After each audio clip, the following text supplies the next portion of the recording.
সরকাররা বলেন বিষ দেখ, বিষ দিয়ে সব মাইরা ফেলাক। এইভাবে চলতে পারে দেশ? এই যে আজকে ছাত্ররা কালকে গার্মেন্টস কর্মী, পরশুদিন ওই কর্মী এই কর্মী নামতেছে। আমরা এই যে হাইটা আমি টঙ্গী যাব, আমি একটা অসুস্থ পায়ে ব্যথা রুগী, আমি যাইতে পারতেছি না, আমি ওইখানে বসে আসছি, এইখানে বসে আসছি। এরা কিভাবে দেশ চলে? সরকারকে বলেন বিষ দিয়া আমাদেরকে মেরে ফেলে দিক। মানে ডক্টর মোহাম্মদ ইউনূসকে বলা হচ্ছে বিষ দেন, বিষ দিয়ে আমাদেরকে মেরে ফেলান। মাত্র 100 দিনের মাথায় কেন বর্তমান সরকারের প্রতি আম জনতার, একজন মায়ের বা একজন বোনের এই আহ্বান?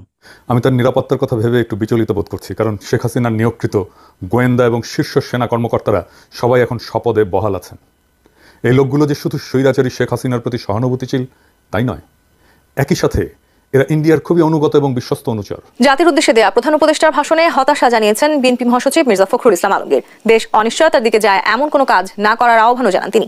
সম্মানিত দর্শক মণ্ডলী, ডক্টর ইউনূসকে হঠাৎ করে মেরে ফেলার হুমকি দিয়েছে এমন একটি ভিডিও মুহূর্তের ভিতরে ভাইরাল হয়েছে। প্রিয় দর্শক, দুনিয়া কাঁপিয়ে দিয়েছে। কেন হঠাৎ করে ডক্টর ইউনূসকে মেরে ফেলার হুমকি দিয়েছে, কারা এ কথা বলেছে, কোত্থেকে হুমকি দিয়েছে, বিস্তারিত তথ্য আপনাদেরকে ভিডিওতে দেখাবো। ইতিমধ্যে ডক্টর ইউনূসকে মেরে ফেলা নিয়ে ইতিমধ্যে মুখ খুলেছে অনেক রাজনৈতিকবিদ। এমনকি শুধু যে হুমকি দিয়েছে সে নয়, তার সাথে সাথে বাংলাদেশের সাধারণ থেকে সাধারণ জনগণও কিন্তু ইতিমধ্যে ডক্টর ইউনূসের বিরুদ্ধাচরণ করছে, বিরোধিতা করছে। সবকিছু মিলে প্রিয় দর্শক, ভিডিওটি খুবই গুরুত্বপূর্ণ হতে চলেছে। না টেনে সম্পূর্ণ ভিডিওটি ধৈর্য সহকারে দেখবেন। আপনাদের কাছে রিকোয়েস্ট করি, ভিডিও যদি ভালো লাগে অবশ্যই লাইক করে দিবেন, এমনকি শেয়ার করে আমাদের সাথে থাকবেন। প্রিয় দর্শক, কথা না বাড়িয়ে আসুন আমরা মূল ভিডিওতে চলে যাই। সরকাররা বলেন বিষ দেখ, বিষ দিয়ে সব মাইরা ফেলাক। এইভাবে চলতে পারে দেশ? এই যে আজকে ছাত্ররা কালকে গার্মেন্টস কর্মী, পরশুদিন ওই কর্মী এই কর্মী নামতেছে। আমরা এই যে হাইটা আমি টঙ্গী যাব, আমি একটা অসুস্থ পায়ে ব্যথা রুগী, আমি যাইতে পারতেছি না, আমি ওইখানে বসে আসছি, এইখানে বসে আসছি। এরা কিভাবে দেশ চলে? দেশ যদি একজনে পারে না চালাইতে, তারা বাদ করে দিছে, আরেকজন চালাই, যে চালাইতে পারে তারা দেখ দেশটা। এই যে ছাত্র এখন কেন আন্দোলন করতেছে? তাদের আন্দোলনে তো সরকার নামছে, তাহলে সরকার এখন বুঝুক, বুঝে নেক তারা কি চায়, তাদের চাহিদা পূরণ করুক। কেন এবার কিভাবে দেশ চলতেছে? আমাদের মতো সাধারণ পাবলিক দেখেন, হাজার হাজার বাস এই সিএনজি দাঁড়িয়েছে, অনেক রুগী দেখেন বসে আছে, কোনো রুগী যাইতে পারতেছে না, সব রুগী বসে আছে। এই যে বাস ওলাদের, ওদের ফ্যামিলি আছে, ফ্যামিলি চলতে পারতেছে না, তারা খাইতে পারছে। আমাদের মতো মধ্যবিত্ত ফ্যামিলি এখন মরণ হয়েছে। সরকাররা বলেন বিষ দেখ, বিষ দিয়ে সব মাইরা ফেলাক। আরো মধ্যবিত্ত ফ্যামিলিরা চলতে পারতেছি না, আর চলতে পারতেছি না। সরকাররা বলেন বিষ দেখ, বিষ দিয়ে সব মাইরা ফেলাক। পুরানো দিয়ে নতুন নিতে আজই চলে আসুন আপনার নিকটস্থ ওয়ালটন শোরুমে। বলতেছি আমাদের গাড়িতে মাল আছে 30-40 হাজার টাকার কাঁচা মাল, এগুলা হলো এই গুলশান এবং নতুন বাজারে দিতে হবে। এখন এই আন্দোলনের কারণে এখানে তো আটকা পড়ে গেছি, প্রায় 2 ঘন্টা ধরে যাইতে পারতেছি না। এখন এগুলো কাঁচা মাল তো নষ্ট হয়ে যাইতে পারে যদি আজকে ডেলিভারি দিতে না পারি। ড্যামারেজ কে দিবে? ড্যামারেজ তো মালিকের লস। এটা তো অযুক্তি কি, মানুষের কষ্ট দিয়ে তো এটা আন্দোলন করা ঠিক নেই, বুঝলেন না? এটা অযুক্তি কি, মানুষ হ্যাগমত এক জায়গায় আন্দোলন করবো, মানুষ রাস্তাঘাট ছেড়ে দেবো, এই তো এটাই তো নিয়ম। সরকারকে বলেন বিষ দিয়া আমাদেরকে মেরে ফেলে দিক। মানে ডক্টর মোহাম্মদ ইউনূসকে বলা হচ্ছে বিষ দেন, বিষ দিয়ে আমাদেরকে মাইরা ফেলান। মাত্র 100 দিনের মাথায় কেন বর্তমান সরকারের প্রতি আম জনতার, একজন মায়ের বা একজন বোনের এই আহ্বান? এই আহ্বানের একটা প্রধান কারণ হচ্ছে গেল 100 দিন যাবৎ বাংলাদেশ একটা রাষ্ট্র পরিণত হয়েছে, যেখানে কি বলা হয় যে যার যখন খুশি সে আন্দোলন করবে। আন্দোলন গণতান্ত্রিক অধিকার, কিন্তু আন্দোলনের যে জায়গা সেটা কোথায়? রাজপথ। তো রাজপথ যদি আন্দোলনের জায়গা হয়, মন চাইলো 200-500 স্টুডেন্ট, সাধারণ মানুষ, বিভিন্ন সংগঠন মূল রাস্তা বন্ধ করে দিবে। তারা মানে যে কোনো প্রতিষ্ঠানে গিয়ে অভিযান চালাবে, সচিবালয়ে ঢুকে যাবে, মন চাইছে একজন শিক্ষককে ঘাড় ধরে বের করে দিবে। এই যে বিষয়গুলোতে মানুষ প্রচণ্ড বিরক্ত। মানে কোন লেভেলে বিরক্ত? এই যে মহিলাটা তিনি বললেন সরকারকে বিষ দিয়ে মাইরা ফেলতে বলেন, এটা বক্তব্যটা লম্বা ছিল, এখানে আরো অনেকগুলো জিনিস কানেক্টেড আছে। দেখেন, এটা একটা টেলিভিশন চ্যানেলের সাক্ষাৎকারের অংশবিশেষ আরডিবিতে।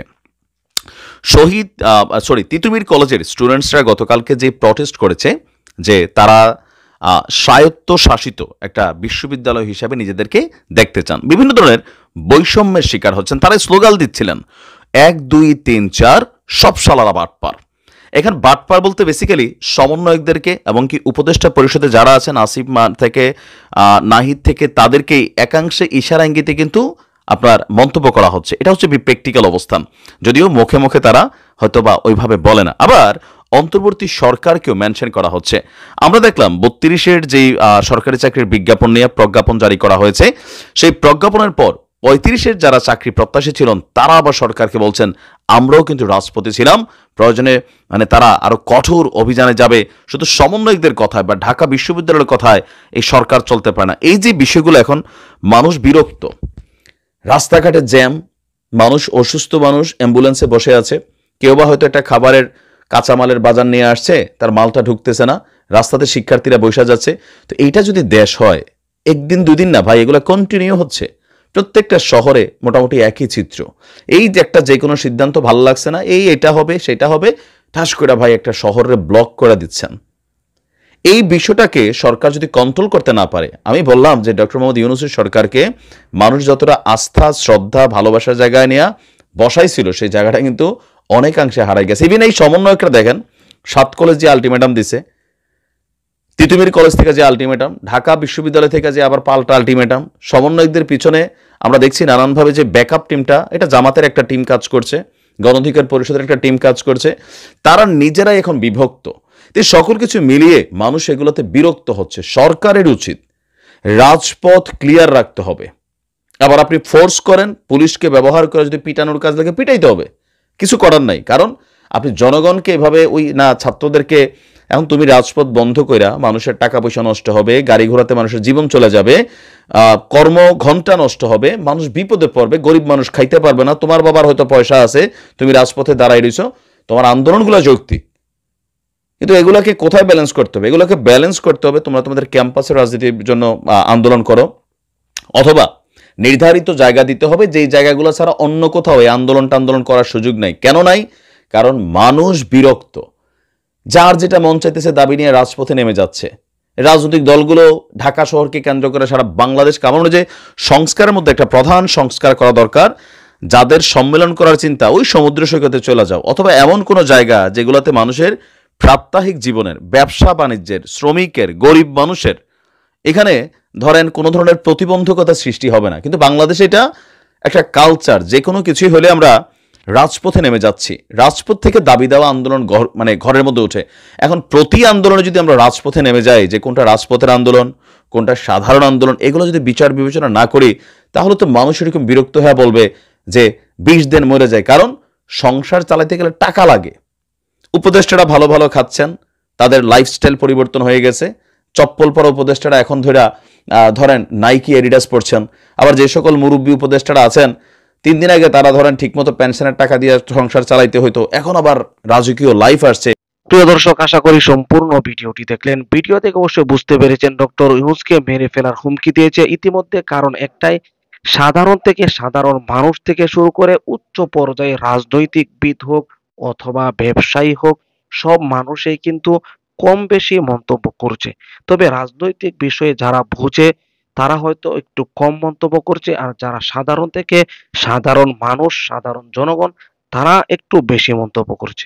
প্রিয় দর্শক, তাদের বেশি একটু মন্তব্য করার কারণ এটাই, আপনারা জানেন বর্তমান দ্রব্যমূল্যের যে ঊর্ধ্বগতি, বর্তমান তরকারির দাম জানলে অবশ্যই আপনারা জানেন, অবাক হওয়ার কিছু নাই, যেহেতু সবাই জানেন বর্তমান কিন্তু তরকারির একটি সিজন।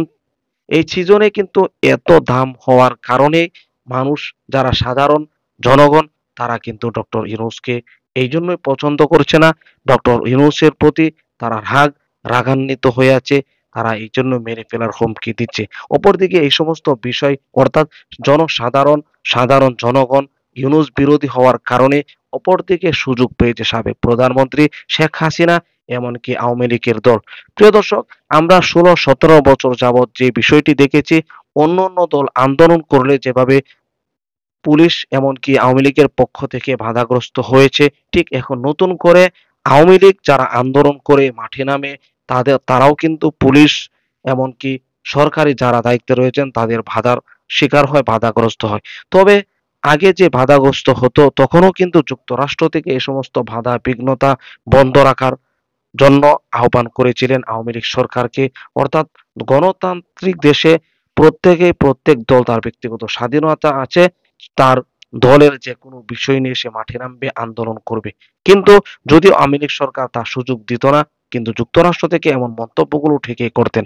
এখন নতুন করে আবারও আওয়ামী লীগ মাঠে তাদেরকে যে কোনো কর্মসূচি পালন করতে বাধা দেওয়ায় ইতিমধ্যে যুক্তরাষ্ট্রের মুখপাত্র যে ম্যাথিউ মিলার তিনিও কিন্তু আহ্বান করেছেন, তারা এই সমস্ত বিষয় সাপোর্ট করে না। প্রত্যেক দল তাদের ব্যক্তিগত স্বাধীনতা নিয়ে, তাদের ব্যক্তিগত দাবি নিয়ে মাঠে নামবে, আন্দোলন করবে, এটি স্বাভাবিক। এতে বাধা দেওয়া উচিত হবে না, এমন মন্তব্যই কিন্তু যুক্তরাষ্ট্র থেকে করছেন। এই জন্য বর্তমান দেশের পরিস্থিতি অনুযায়ী সাধারণ থেকে সাধারণ জনগণ খুব রাগান্বিত ডক্টর ইউনূসের প্রতি। যারা রাজনৈতিকবিদ তারা হয়তো এতটা রাগান্বিত না, তারা অনেক কিছুই বুঝে, অনেক কিছু জানে। প্রিয় দর্শক, আমি আপনাদের কাছে মতামত চাইবো, বর্তমান পরিস্থিতিকে কেন্দ্র করে ডক্টর ইউনূসকে কতটুকু সাপোর্ট করেন, এমনকি আওয়ামী লীগকে কতটুকু সাপোর্ট করেন, এই বিস্তারিত তথ্য অবশ্যই কমেন্টে জানিয়ে দেবেন। প্রিয় দর্শক, এই বলে ভিডিওটি আজকের মতো এখানে শেষ করছি। ভালো থাকুন, সুস্থ থাকুন, আবারও দেখা হচ্ছে পরবর্তী ভিডিওতে।